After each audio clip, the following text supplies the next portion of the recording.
Claire Donnelly stood at the edge of the barn and stared at the old Farmall tractor her father left behind, its red paint gone the color of dried rust. To the county assessor, it was junk metal on cinder blocks. To the bank, it was worthless collateral. But her father Walter had left her one instruction, scrawled on a card tucked inside his Bible. The toolbox under the seat. Open it only when you have nowhere left to turn.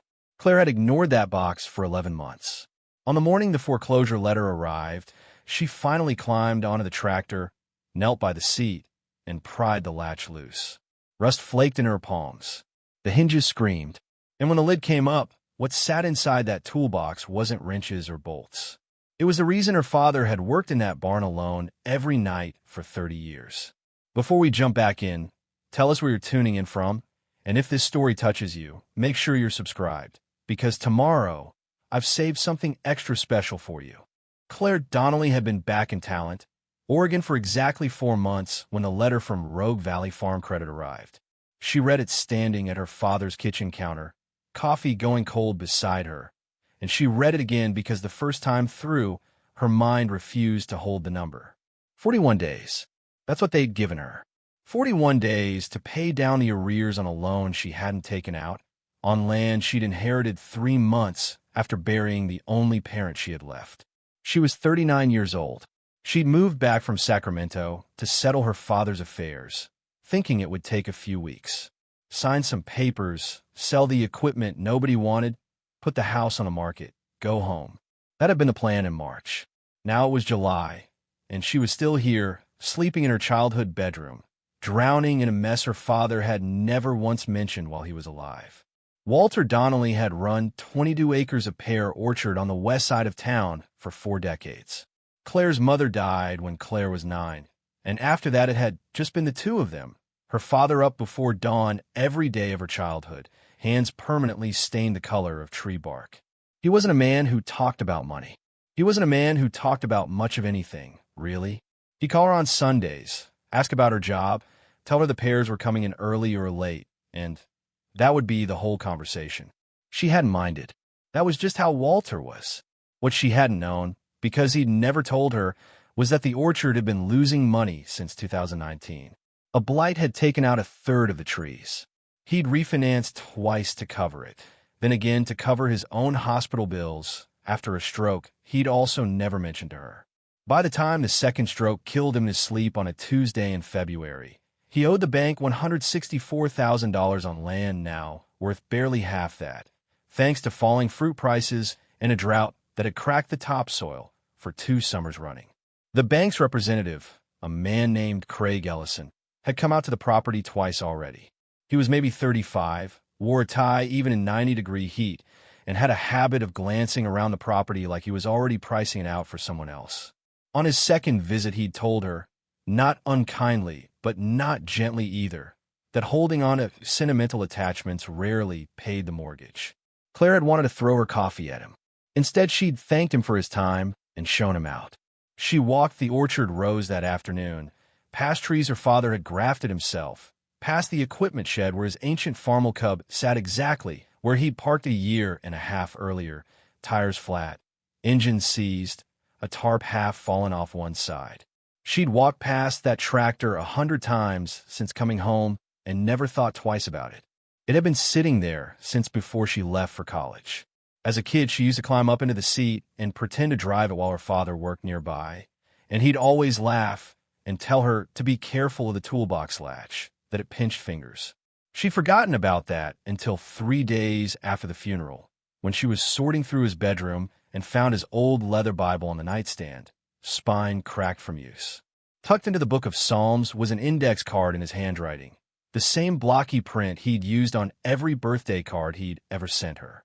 It read, "Toolbox under the tractor seat. Don't open it unless things get bad. Really bad. I mean it, Claire."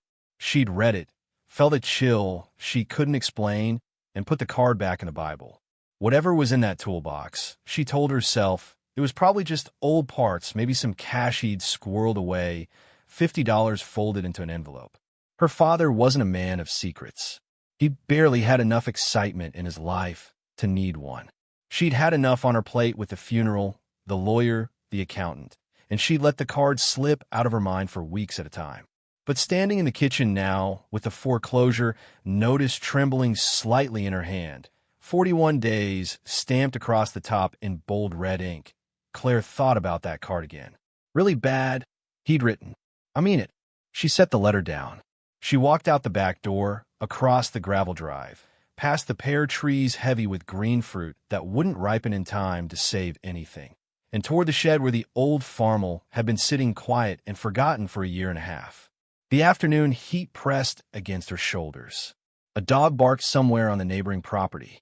Claire stood in front of the tractor for a long moment, one hand resting on the cracked vinyl of the seat, and thought about how little she'd actually known about the man who raised her. Then she climbed up, knelt down, and reached underneath. Claire's fingers found the latch on the underside of the tractor seat, cold metal crusted with 30 years of dust. It didn't want to move. She worked her thumbnail into the seam, felt it bite, and finally the hinge gave with a shriek loud enough to send a pair of scrub jays scattering out of the nearest pear tree. The lid lifted maybe 2 inches before catching on rust. She pried harder. It came free all at once, and Claire nearly lost her balance on the tractor's narrow platform. Inside wasn't wrenches. It wasn't bolts or spark plugs or the loose change she'd half expected.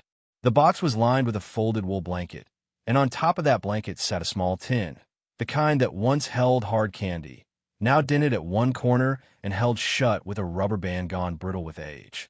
Beneath the tin, wrapped in a plastic grocery sack, was a bundle of papers thick enough that Claire had to use both hands to lift it out. She sat down right there on the shed floor, dust and grease on her jeans, and opened the tin first. Inside were coins, not modern ones. Old silver dollars, a dozen of them, dulled with age, and folded beneath them a slip of paper in her father's handwriting. Just to start, it read, "Don't spend these yet. Keep reading." Her hand was shaking by the time she unwrapped the plastic sack. The papers inside were a mix of things. Yellowed receipts, a manila folder held together with a rubber band, and on top, an envelope with her name written across the front in the same blocky print from the Bible card. Claire. She opened it right there, sitting on the concrete with her back against the tractor's rear wheel. Claire, if you're reading this, then something's gone wrong, and I'm not there to help you through it. I've been dreading writing this letter for longer than you'd believe, because it means I'm not around anymore, and that's a thought I never let myself sit with for long. I'm sorry for that. I should have talked to you more. I need to tell you something I kept from you your whole life, and I need you to not be angry with me until you understand why. Before your mother and I bought this orchard, before you were even born, I worked for 6 years at a foundry outside Medford. Casting work, mostly. But on the side, in a corner of that shop after hours, I learned pattern making from an old Hungarian machinist named Istvan who'd apprenticed under people who built parts for racing engines back in the 50s. He taught me things nobody does anymore. I got good at it. Good enough that a man named Foster Griggs, who ran a small outfit restoring vintage racing engines, started paying me on the side to make parts nobody else could cast anymore.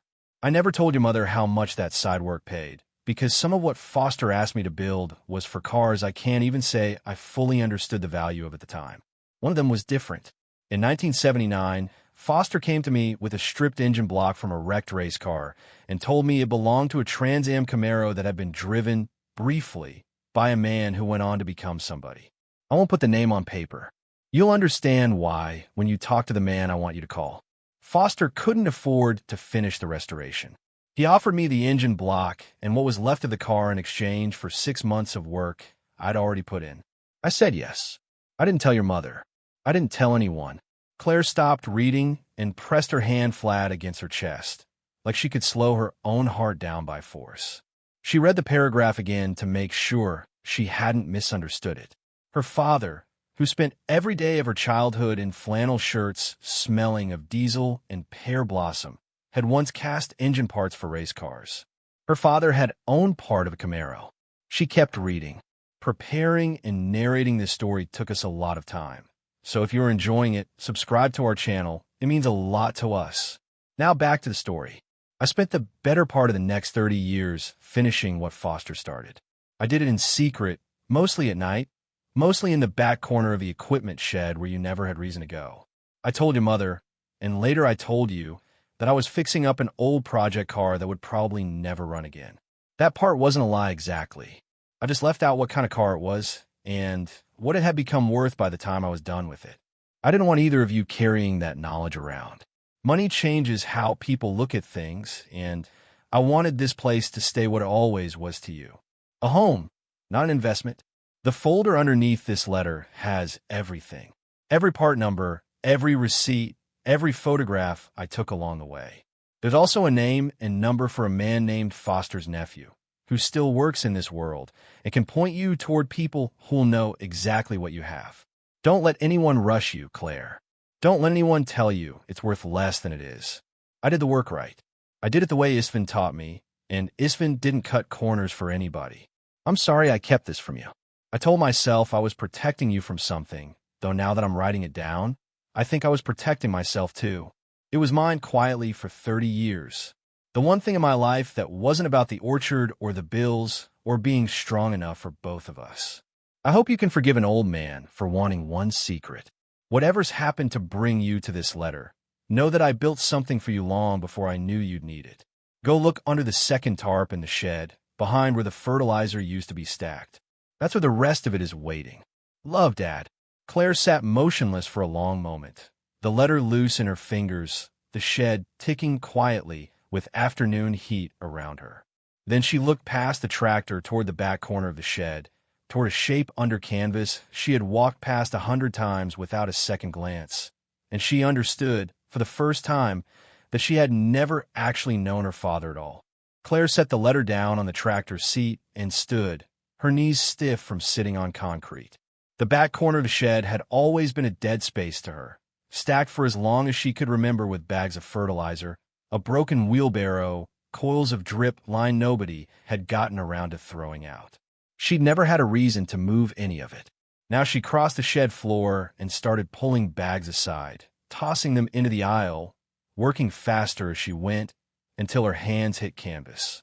The tarp beneath the fertilizer was heavier than she expected, stiff with dust, and it took her 3 tries to work it loose from whatever it was draped over. When it finally came free, she stumbled backward, tarp bunched in her arms, and stared. The shape underneath was low and long, sitting on 4 flat tires, its body swallowed in a fitted car, cover gone gray with dust. Claire's pulse was loud in her ears. She stepped forward and pulled the cover away in one motion, the way she might rip off a bandage, and the fabric slid to the floor in a heap. Underneath was a car the color of a school bus, though duller now under decades of dust, with twin black stripes running from the hood over the roof to the trunk. The front end was long and low, aggressive, even sitting dead still on flat tires in a dim shed. Claire had grown up around trucks and tractors and one very ordinary Buick her father drove into town, and she still knew, without being told, that she was looking at something that didn't belong in a pear orchard. She wiped a hand across the hood, dust coming away in a long gray smear, and underneath, the paint held a shine that surprised her. She circled the car slowly. The chrome around the headlights had gone dull, but not pitted. The tires, though flat, looked barely worn. Through the driver's window, she could make out a dashboard with round gauges and a shifter that looked like it belonged in something built for a racetrack, not a road. On the passenger seat sat a thick folder, the twin of the one from the toolbox. Claire opened the door, wincing at the creak of hinges that hadn't moved in years, and pulled the folder into her hands. The first page was a photocopy of a bill of sale dated October 1979. Sold to Walter R. Donnelly. Description: 1969 Chevrolet Camaro Z/28. Partial restoration, chassis and drivetrain only, body panels not included. Price: services rendered. Below that, at the second sheet, this one newer, typed rather than handwritten, listed a chassis identification number and a note in her father's print, confirmed by F. Griggs Jr., April 2003. Documentation attached. Claire flipped through page after page. Photographs, dozens of them, showing the car in stages she barely recognized as the same vehicle. In the earliest pictures, it was nothing but a bare frame and a stripped engine block sitting on sawhorses, her father decades younger standing beside it in a photo dated 1980, his hair still dark, his smile the kind she remembered from her earliest childhood, before her mother died, and some of that lightness left him for good. In later photos, the car had a body again, then primer, then paint. In one photograph dated 1998, her father knelt beside the open hood, an engine gleaming inside it, and on the back in pencil he'd written, "Rebuilt her myself." Sounds like she means it now. Near the bottom of the folder was a newspaper clipping, brittle and yellowed, from a regional racing magazine. The article covered the history of a small handful of 1969 Camaros built with a specific factory racing package, cars that had been campaigned briefly in regional Trans Am events before most of them were wrecked, scrapped, or lost to time. The article mentioned, in a single paragraph near the end, a car with this exact chassis number, noting it had last been seen in pieces after a crash in 1977 and had not been accounted for since. Claire lowered the clipping slowly. Whatever Foster Griggs had handed her father in pieces 40-some years ago wasn't just an old race car. It was one nobody in that world thought still existed. She sat down on the concrete again, folder open across her knees, and found herself doing the math without meaning to. She didn't know exactly what a car like this was worth. Not really. But she'd spent enough of the last 4 months reading about foreclosure and debt and interest accrual to recognize when something in front of her might change everything. Her hands were shaking again, the same way they had shaken over the letter. At the very back of the folder was one more item, an envelope thinner than the others, sealed, with a single word written across the front in her father's hand. Numbers. Claire almost opened it right there. Instead, she looked up at the car again, really looked at it. The stripes and the long hood and the dust settling slowly around her in the shafts of afternoon light coming through the shed's high window. And she thought about her father working back here alone at night for 30 years while she did homework in the kitchen, while her mother's photograph sat on the mantel gathering its own quiet layer of dust, while the orchard slowly bled money he never told her about. She thought about Craig Ellison's tie and his clipboard and his talk of sentimental attachments not paying mortgages. And for the first time since the funeral, Claire Donnelly felt something other than grief sitting in her chest. She opened the envelope. Inside the envelope was a single folded sheet, and on it her father had written numbers in 3 columns, dates running down the left side, spanning nearly 2 decades. Claire recognized them almost immediately as auction results, the kind of thing someone might copy down after searching online. Next to each date was a car description, a sale price, and in the margin, her father's handwriting noting details like number matching a replica or not original, questioning some entries and circling others. At the bottom of the page, underlined twice, he'd written a final note.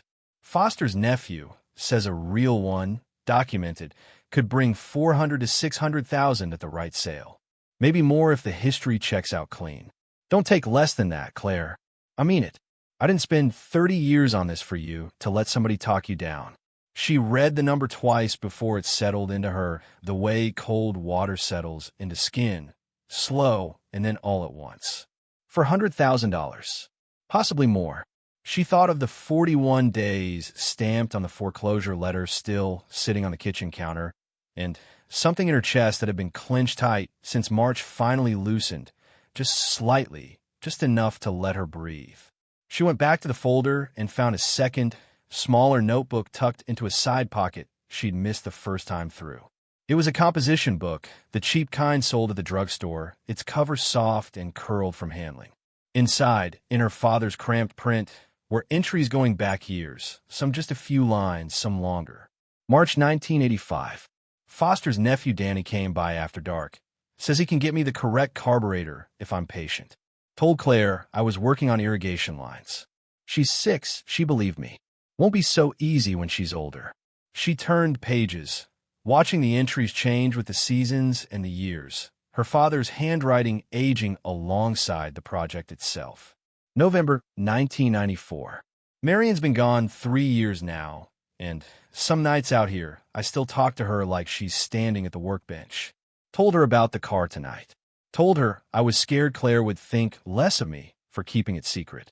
I think Marion would have understood. She always said a person's allowed one thing that's just theirs. Claire pressed the notebook against her chest for a moment before continuing. July 2009. Danny confirmed the chassis number today against the old racing records. This is the real one. The one everybody thought got scrapped after Riverside. Sat right here in my shed the whole time, and nobody knew. Feels strange to know something like that and not tell a soul. February 2016. Claire called today. Says the job in Sacramento is going well. Didn't tell her about the diagnosis. Doctor says my heart's tired. Nothing urgent yet, but I should slow down. Went out to the shed instead of resting like he said. Some nights this car is the only thing that makes sense to me. That entry stopped Claire cold. She hadn't known about any diagnosis. Not then, not later, not even in the last year of his life when she'd talked to him every Sunday and he'd told her every single time that he was doing just fine. She flipped to the final entries, dated in the months before his death. September, last year. Getting harder to keep this from her when she visits. Nearly told her twice this summer. Keep thinking there's more time to figure out how to explain 30 years of lying by omission. There's never a good time for a conversation like that, so I keep putting it off. January, this year. Cold snap killed 2 more rows of the Bartletts. Bank called again about the note. I know what this land is worth, and I know what's sitting under that tarp is worth more. And some nights that's the only thing that lets me sleep. If something happens to me before I work up the nerve to tell her, she'll find the card in the Bible eventually. I trust her to follow it. I trust her more than I've ever told her. The notebook ended there. No final entry. No goodbye written with the knowledge that death was close. The way Claire imagined dying men were supposed to write things. Just an ordinary line about pear trees and bank calls.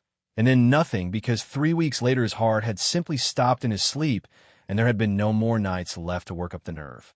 Claire closed the notebook and sat with it in her lap for a long time, the shed quiet around her except for the tick of the tin roof settling in the heat. She thought about all those Sunday calls, her father's voice steady and unremarkable, never once betraying that he was sitting on a fortune and a secret and, apparently, a failing heart, all 3 of which he'd carried alone rather than burden her with. She thought about Foster's nephew Danny, mentioned so many times in the notebook that he felt almost like a character from a story rather than a real person she might call. She found his name again in the folder, written beside a phone number with a Medford area code, and beneath it, in her father's hand. If you ever need to know what you have, start here. He'll tell you the truth. Claire picked up her phone. Her hand had nearly stopped shaking. She dialed the number before she could talk herself out of it, and somewhere on the second ring, she realized she had no idea what she was about to say to a stranger about a car that wasn't supposed to exist. The phone rang 4 times before a man picked up, his voice gravelly, background noise of a shop suggesting tools and machinery somewhere behind him. Claire introduced herself, said her father's name, and there was a pause on the other end long enough that she wondered if the call had dropped. Walter Donnelly's daughter, the man finally said. I heard he passed. I'm sorry for your loss. This is Danny Griggs. My Uncle Foster used to talk about your dad all the time. Claire explained, haltingly at first, and then in a rush, about the letter, the notebook, the car under the tarp. Danny didn't interrupt once. When she finished, he exhaled slowly into the phone. I need to see it, he said. Not because I doubt you, but because if this is what I think it is, you're going to want somebody who can put a real name behind the paperwork. There's a woman in Portland, Pried, runs the vintage racing archive up there. She's the one who can tell you exactly what you've got and exactly what it's worth to the kind of buyer who won't lowball you. I can call her today if you want. Claire said yes before she'd fully thought it through. 2 days later, Danny drove down from Medford himself, an older man with grease permanently worked into the creases of his hands, and stood in front of the car in the shed for a long moment without saying anything at all. It's her, he said finally. I never thought I'd see her again. He crouched by the front fender and ran a finger along a seam in the metal that Claire wouldn't have known to look for. Original panel. Your dad found this at a swap meet in Klamath Falls back in the 90s. Spent 4 months chasing down a guy who had it stashed in a barn. He didn't tell you any of that? He didn't tell me any of it, Claire said. That sounded about right, Danny said, and something in his voice suggested he wasn't entirely surprised. Dr. Pried arrived from Portland the following week, a woman in her 50s with sharp eyes, and a notepad she filled steadily for the 3 hours she spent examining the car. She photographed everything, cross-referenced the chassis number against archival racing records on a laptop balanced on the tractor's hood, and read through Walter's folder twice before she said a word about value. "This is a significant find," she said eventually, choosing her words with obvious care. "Chassis matched, documented provenance back to a regional Trans Am entry, and a restoration this clean. I want a full inspection before I put a firm number on it. But based on comparable sales in the last 3 years, you're looking at a range starting around $400,000 and climbing well past that if the right two collectors end up bidding against each other at auction." Claire sat down hard on an overturned bucket. "My father wrote almost exactly that number down before he died. He clearly knew what he had," Priya said. "Most people in his position would have sold at the moment they needed the money. He didn't. That tells you something about what this car meant to him." Before Priya left that day, she gave Claire the same warning Danny had given her on the phone. "Word travels fast in this world," she said. "The moment people hear a documented car like this has surfaced, you'll get calls. So it'll be legitimate. Most will try to make you feel like you're lucky they're even offering you anything at all. Don't sign anything, don't agree to anything verbally until you talk to me again." Preparing and narrating this story took us a lot of time. So if you're enjoying it, subscribe to our channel. It means a lot to us. Now back to the story. Claire didn't have to wait long to find out what Priya meant. 4 days later, as she was hauling trash bins to the curb, a black pickup pulled into her driveway that she didn't recognize. The man who stepped out was somewhere in his 50s, wearing a canvas jacket despite the heat, and introduced himself as Roy Delacroix, a collector out of Grants Pass who'd heard, through what he called the grapevine, that she had something interesting sitting in her shed. "News travels fast around here," he said, smiling in a way that didn't reach his eyes. Claire kept her hand on the trash bin and didn't invite him closer to the house. "I don't know what you heard," she said, "but I'm not looking for buyers right now." "No harm in taking a look, is there?" Roy said. "I've got cash today, if it's what I think it is. Save you a lot of hassle with auction houses and their fees eating into whatever you get anyway." Claire thought about the notebook, about her father's handwriting circling numbers and underlining a promise to himself that his daughter wouldn't be cheated. She thought about Craig Ellison's tie and Priya's warning about people who'd make her feel lucky for scraps. "I appreciate you stopping by," she said, walking toward the house, "but I'm not showing it to anyone right now. You'll have to go through the proper channels if you're serious." Roy's easy smile thinned slightly. "Suit yourself," he said, climbing back into his truck. "Offers like mine don't sit around forever, Miss Donnelly. Neither does that bank's patience, from what I hear." He backed out of the driveway before Claire could ask how he knew anything about the bank at all, and she stood in the gravel for a long time after his taillights disappeared down the road, a cold unease settling in her stomach that had nothing to do with the heat. Claire went inside and called Priya immediately, repeating what Roy Delacroix had said about the bank's patience running out. Priya's voice sharpened on the other end of the line. "You shouldn't know anything about your financial situation," she said. "That's not public information unless someone at that bank is talking. I'd be careful who you mention this car to, Claire, including anyone at Rogue Valley Farm Credit." Claire thought immediately of Craig Ellison, of his habit of glancing around the property like he was already pricing out the land for someone else. She hadn't told him about the car. She was certain of that, but she'd mentioned, on his last visit, that she was still sorting through her father's things in the shed, hoping to find something worth selling to help with the arrears. She hadn't specified what. She wondered now if that vagueness had been enough. 2 days later, Craig showed up at the property unannounced, and he wasn't alone. The man beside him introduced himself as Marcus Whitfield, a name Claire didn't recognize, though his handshake was firm and his eyes went straight past her toward the equipment shed before she'd said a word. "Mrs. Donnelly," Craig said, using a name that wasn't even hers, "I ran into Marcus at the bank, mentioned you might have some vintage equipment out here worth appraising. You got an interest in classic vehicles. Thought it might help move things along, given your timeline." "I didn't ask for anyone's help moving things along," Claire said, standing in the doorway, rather than stepping aside. Marcus smiled the same practiced smile Roy Delacroix had worn a few days earlier. "I understand this is a stressful time," he said. "I'm just here to make things easier." I got a buyer lined up already for a Camaro project, sight unseen, 75,000 cash, today if you want it. Save you months of dealing with appraisers and auction houses that'll take their cut and leave you waiting for payment. Claire almost laughed, though nothing about the situation was funny. $75,000 on a car that Prianair had valued at $400,000 and climbing, offered by a man who hadn't even asked to see it yet. That's not going to work for me, she said. Craig's expression shifted, the friendliness draining out of it in a way that reminded her of every conversation she'd had with him since March.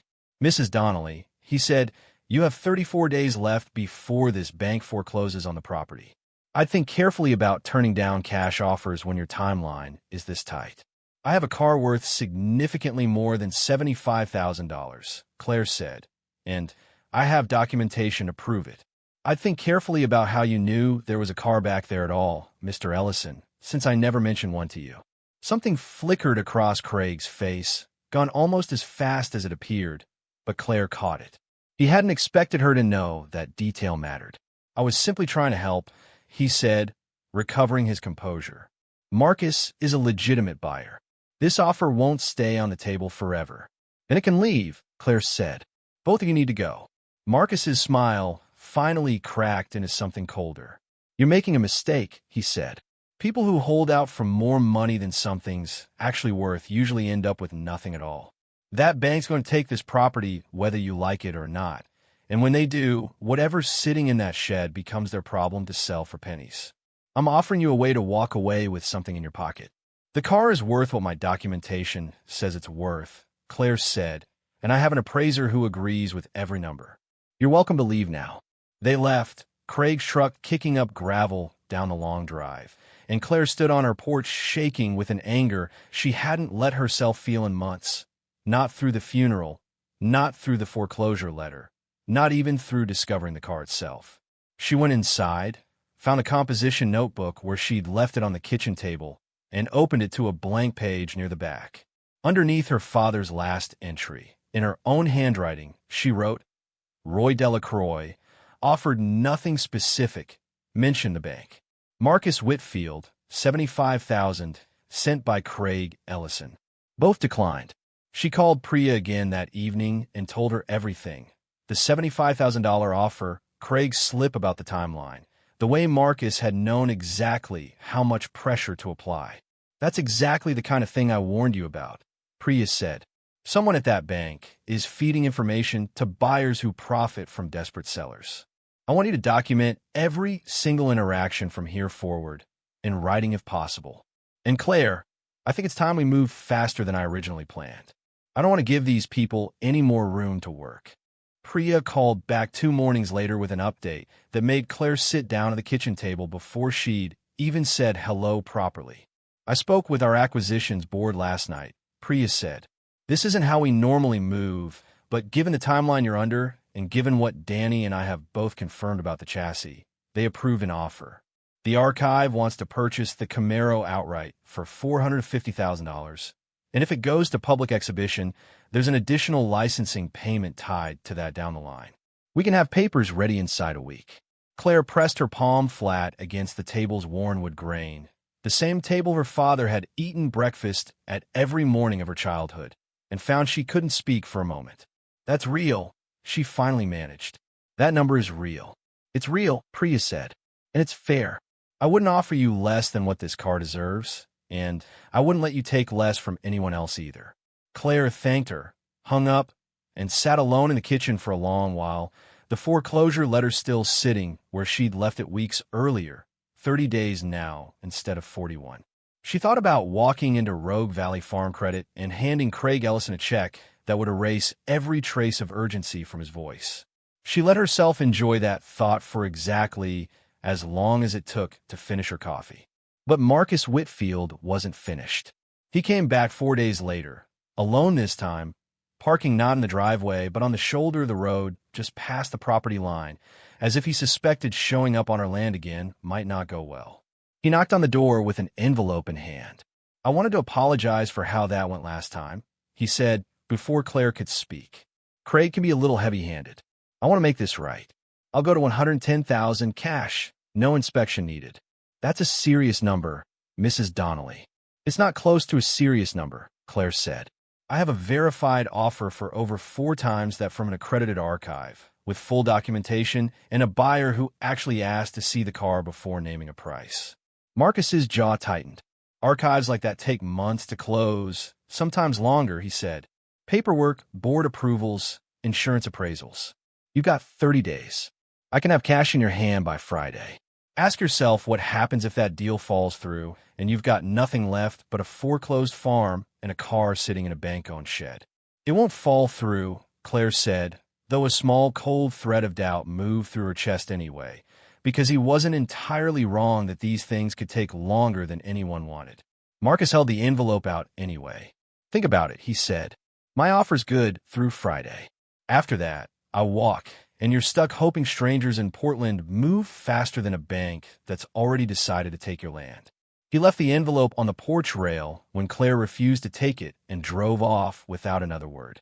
She called Priya immediately, voice tighter than she meant it to sound, and explained what Marcus had said about the timeline. He's trying to scare you into taking less money by making you doubt me, Priya said, calm but firm. I understand why that works on people.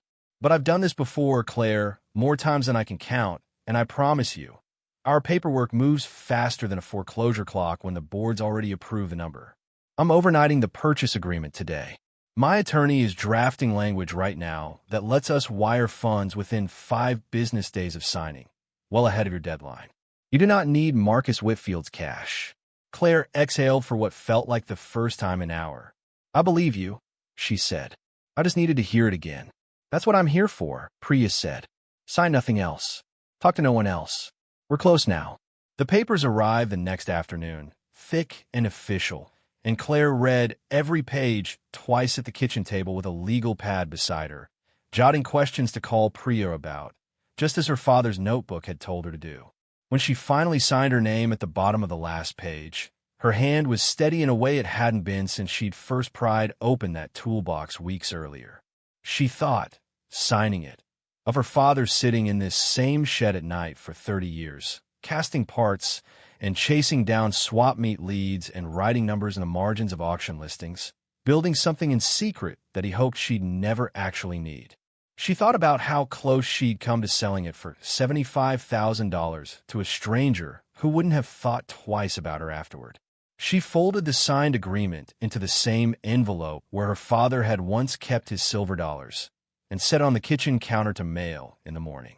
9 days later, Claire drove into town with a cashier's check folded in her jacket pocket for $150,000 minus the fees Priya's attorney had walked her through line by line. She parked outside Rogue Valley Farm Credit, sat in the truck for a moment gathering herself, then walked in and asked for Craig Ellison by name. He came out from his office with the same practiced smile he'd worn on every visit to the orchard, though it faltered slightly when he saw the envelope in her hand. Mrs. Donnelly, he said, what can I do for you today? Claire set the check on the counter between them. This pays off the arrears and the remaining balance in full, she said. I'd like written confirmation that the foreclosure proceedings are closed, and I'd like it today. Craig picked up the check, and Claire watched something drain out of his face as he read the number. Where did this come from? He asked, though his tone made clear he already suspected the answer. That's not really the bank's business anymore, is it? Claire said. Once this clears, my account with you is settled. I won't be needing Marcus Whitfield's number again, in case you were planning to pass it along to anyone else. He didn't answer that. He processed the check with a teller a few minutes later, hands slightly unsteady, and handed Claire a receipt and a promise that the release paperwork would be mailed within the week. She thanked him, turned, and walked out into the parking lot without looking back, the same kind of quiet, solid satisfaction settling into her chest that she imagined her father must have felt every night he closed that toolbox and walked back into the house without saying a word about what he'd built. The following spring, Claire stood in the equipment shed again, though it looked nothing like it had the day she'd first pried open the tractor's toolbox. The dead space where the fertilizer bags once sat was cleared out, the concrete floor swept and sealed, a row of skylights cut into the roof that let April light pour down onto a dozen easels, and a long work table stacked with paint and canvas. She'd found, going through more of her father's things that winter, A box of her own childhood drawings he'd kept without ever mentioning it. Horses and orchards sketched in colored pencil by a girl who'd once wanted to be an artist before life pointed her towards something more practical. She hadn't picked up a paintbrush in 20 years. She'd picked one up again in October. She'd used some of the money to save the orchard outright, replanting the blighted rows, hiring help she could finally afford. She used more of it to set up something she called the Donnelly Fund, working with a small nonprofit out of Medford that helped farm families facing foreclosure get connected to actual financial counseling instead of predatory buyers circling like the ones who'd once parked in her driveway. In its first year, the fund had already helped 6 families keep land that had been in their names for generations. The tractor still sat in the corner of the shed, restored now, its red paint bright again, the toolbox beneath the seat empty, except for one thing Claire had chosen to leave there. A single silver dollar from her father's tin, and a note in her own handwriting beside it, in case anyone ever needed to find something worth holding on to in a place nobody thought to look. On the wall above her work table hung a photograph from 1980, her father young and dark-haired, kneeling beside a bare engine block on sawhorses, grinning like a man who had no idea yet what 30 years of quiet, unglamorous work would eventually mean for the daughter he hadn't had yet. Next to it hung one of her own paintings, finished that winter, of the Camaro sitting under a single shaft of light in the old shed exactly as she'd found it. Claire picked up her father's notebook one more time that afternoon, the composition book gone soft at the corners from handling, and added one final entry beneath his last, dated the day the fund had made its first payment on behalf of a family 2 counties over. "Dad," she wrote, "you spent 30 years making sure I'd be all right, and you never let me see you do it. I think I understand now why you kept it quiet. Some things a person needs to build alone just to know they still can. I'm trying to build something now, too. I hope it makes you proud the way your work made me proud, once I finally understood what it was."